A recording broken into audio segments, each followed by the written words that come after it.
Syria remains the focus in many commodities markets, specifically crude, and here to talk about it is Alan Harry. Alan, it's good to have you back. Let's jump right into it. With Syria, are we still seeing oil with a lot of upside potential, or are we going to see a pullback?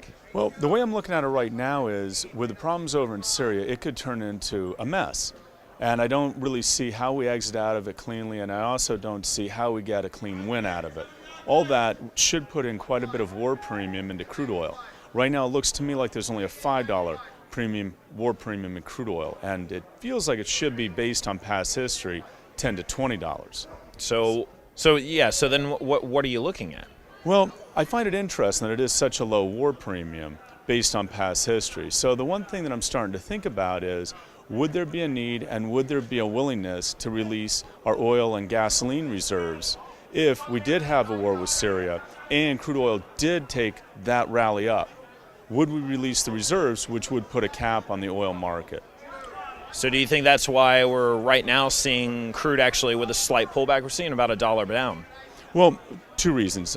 First is, I think it's holding the war premium in check on the idea that we could release those reserves, and we, in my feeling, will release those reserves if we do have a spike in crude oil. The other reason why I feel, though, also is crude oil right now seems to want to trade around the 102 level or the 100 level. So right now, where it is, and we don't have any action in Syria, which we've already seen with the UK pulling out, it would make a $5 dump. Okay, so what should people be looking at then? Should they be saying just sit on the sidelines, or should they be trying to play this?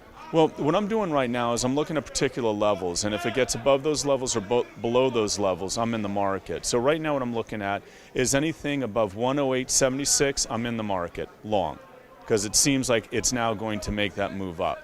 And then on the downside, anything below 105.63, I'm short, and I think the market's going down from there. So that's what I'm looking at. I'm waiting for it to break particular levels. Right now, don't really have any good information, and we're just seeing it range bound. So I don't think it's worth the risk to put on yet.